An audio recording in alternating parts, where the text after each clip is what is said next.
Video کو like کر کے آگے شیئر ضرور کر دینا۔ سلطان العارفین جیسا ولی بچپنے کا گناہ یاد کر کے جگر پگھلا رہا ہو،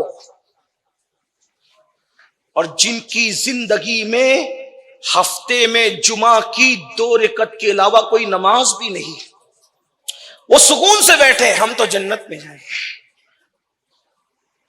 جن کو کلمہ طیبہ بھی یاد نہیں، وہ سکون سے بیٹھے ہم جنت میں جائیں گے۔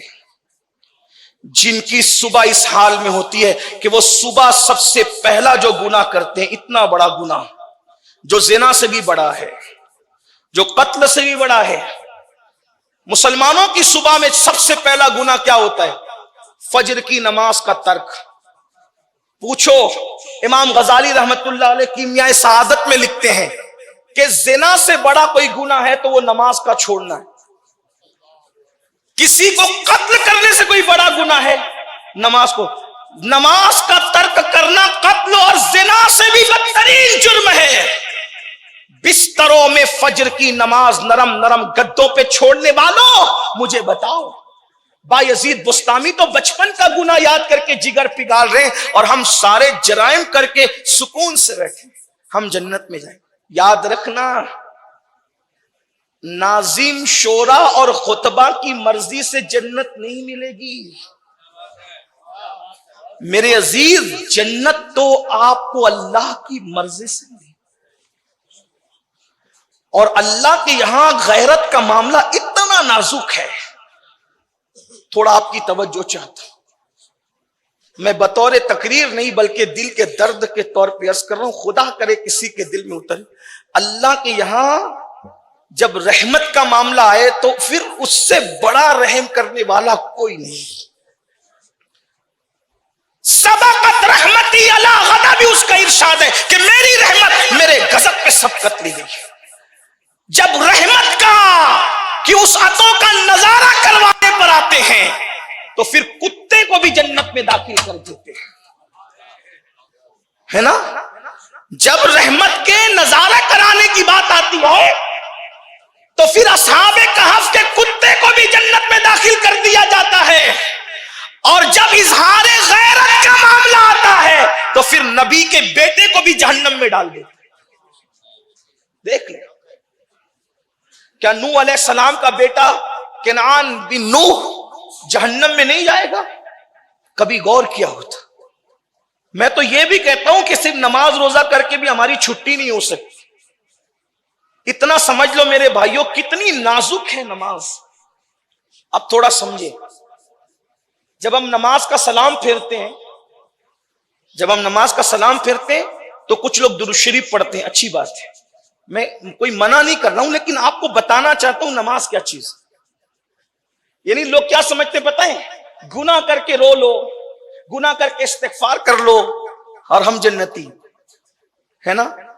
لیکن ہم نماز کا سلام پھر کے کوئی درود شریف پڑھتا ہے، کوئی کلمہ شریف پڑھتا ہے، لیکن مسلم شریف کی حدیث ہے، صحیح مسلم کی صحاح میں دوسرے نمبر پر ہے، اور بعض محدثین کے نزدیک تو اور دوسرا معاملہ ہے، میں اس میں آپ کو الجھانا نہیں چاہتا، لیکن صحیح مسلم کی روایت ہے جب اللہ کے رسول نماز پڑھتے تھے، توجہ ہے آپ بہت توجہ سے سن رہے ہیں، لیکن بہت خاص مقام پر اور بہت نازک مقام پر گفتگو آ کر ٹھہر رہی ہے، اور آپ کی خاص توجہ۔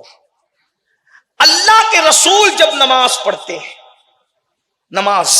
تو صحیح مسلم کی روایت ہے حضور جیسے ہی نماز کا سلام پھیرتے ہیں تو حضور استغفار کرتے ہیں۔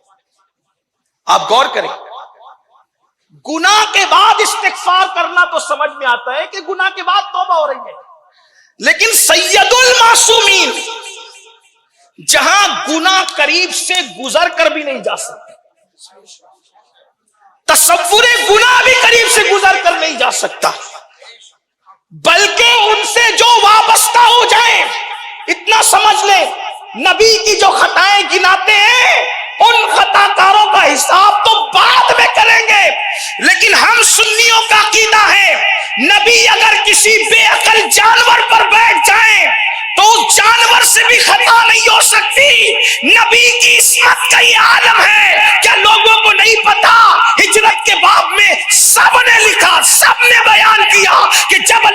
رسول ہجرت کر کے مدینہ شریف آئے تو ہر عاشق کہتا تھا حضور میرے گھر، حضور میرے گھر، حضور میرے گھر۔ آقا کسی کے گھر جاتے ایک ہی جگہ جا سکتے تھے، دوسری جگہ تو جانا نہیں تھا۔ ایک کے یہاں جاتے 50 کا دل ٹوٹتا، 100 کا دل ٹوٹتا، 200 کا دل ٹوٹتا، اور حضور دل توڑنے نہیں آئے تھے، حضور تو دلوں کو جوڑنے آئے تھے۔ تیری عادت ہے سب کا جی رکھنا، جس کی تسبیح سے روتے ہوئے ہنس پڑے، اس تبسم کی عادت پہ لاکھوں سب۔ ارے ہم جیسے گنہگار جلسے میں جائیں اور کمیٹی کے صدر کے یہاں فاتحہ پڑھ کے رخصت ہو جائیں کار میں بیٹھ کے، تو سال بھر تک کمیٹی کے دوسرے ممبرانوں کو دکھ ہوتا ہے کہ حضرت ان کے یہاں چلے گئے، ہمارے یہاں نہیں۔ اور کچھ بے باک ہوتے تو کہتے ہیں کہ وہ تو صدر تھے نا اس لیے چلے گئے، غریبوں کے یہاں نہیں آئے۔ حالانکہ غوث پاک کے غلاموں کو غریبوں اور امیروں سے کیا نسبت؟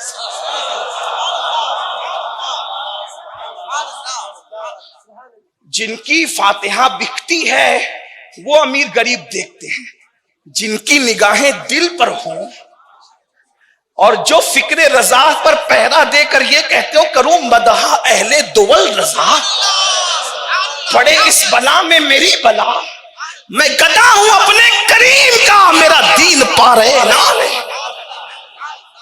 ان لوگوں کی غلط فہمی ہوتی ہے، چلے غلط فہمی نہ ہو، لیکن جو وفادار ہوتے ہیں ان کا دل تو ٹوٹتا ہے۔ حضرت میرے یہاں 2 منٹ ہی آ جاتے، میرے یہاں آ جاتے، 2 سیکنڈ ہی آ جاتے، میرے یہاں آ جاتے، ہے نا؟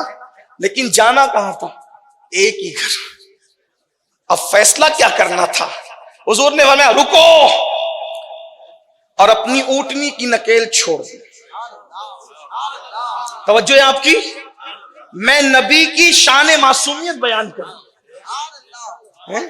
میں نبی کی شان معصومیت بیان کر کہ ہمارا نبی صرف معصوم نہیں، سید المعصومین، جان عصمت ہے ہمارا نبی۔ ہاں جو لوگ کہتے ہیں نا کہ آپ سے خطائیں ہوگی، میں کہتا ہوں وہ اپنی خطاؤں کو درست کریں، میرا عنوان وہ نہیں ہے، ورنہ ہم ان کا بھی حساب کرتے۔ اور سنی دعوت اسلامی مسلک چھپا کر وہ کام کرنے والی تحریک کا نام نہیں ہے۔ ایسے کام کو آگ لگے جو مسلک کا سودا کر کے ہو، واللہ ہم نے کہیں بھی مسلک کو چھپا کے بات نہیں کی، ہم نے جہاں بھی عمل کی ضرورت ہے تو عمل کی گفتگو کی، اور عقیدے کی بات تھی تو عقیدہ ببانگ دوحل بیان کیا۔ میں وہ سنی ہوں جمیل قادری مرنے کے بعد میرا لاشا بھی کہے گا الصلاۃ والسلام۔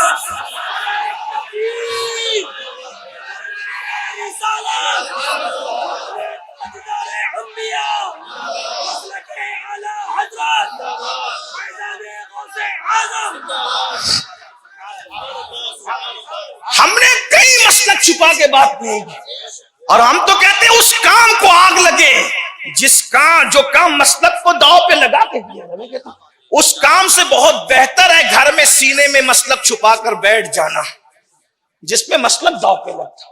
مسلک ہماری پہچان ہے، مسلک ہماری جان ہے، مسلک سوداگری نہیں بلکہ مسلک راہ نجات ہے، کیونکہ میرے امام نے کہا تیرے غلاموں کا نقش قدم ہے راہ خدا۔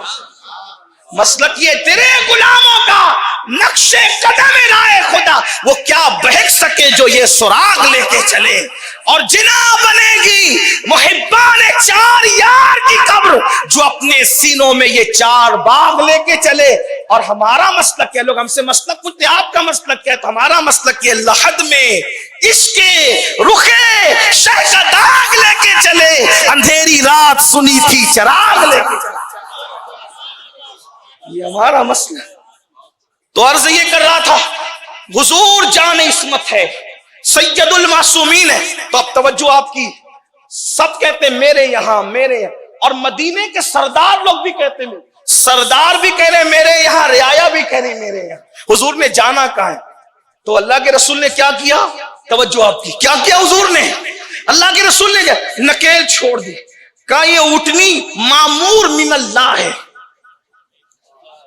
اپنے علماء سے جا کے پوچھنا مامون من اللہ کا مطلب کیا ہے. ابھی اس کی تشریح کروں گا تو وقت جائے گا, میرے پاس صرف 5 منٹ بچے ہیں. حالانکہ میں جو عنوان لے کر آیا تھا میں نے اس کو بیان کرنا, لیکن آج وہ رہ جائے. تمہید میں بات پوری ہو رہی ہے, میں بات پیرل پوری کر دوں. 5 منٹ کا ٹائم ہے کیونکہ ہمیں وقت پہ نماز جماعت کھڑی کرنی ہے, کیونکہ اس کے بعد اگر میں ذرا بھی ٹائم زیادہ لوں گا تو قبلہ امیر محترم کا وقت کٹے گا, اور میں نہیں چاہتا کہ اتنی مفکرانہ گفتگو کو کوئی ٹائم شارٹ ہو جائے. ہم چاہتے ہیں بھرپور حضرت کا خطاب سنیں, ذکر بھی ہو, دعا بھی ہو. 5 منٹ بات پوری کروں. توجہ ہے, حضور نے کیا فرمایا, یہ اونٹنی مامور من اللہ. اونٹنی کیا ہوتی ہے؟ اونٹنی کیا ہوتی ہے؟ جانور کو عقل ہوتی ہے, جانور کو عقل ہوتی کہاں جانا, کہاں اٹھنا, کہاں بیٹھنا.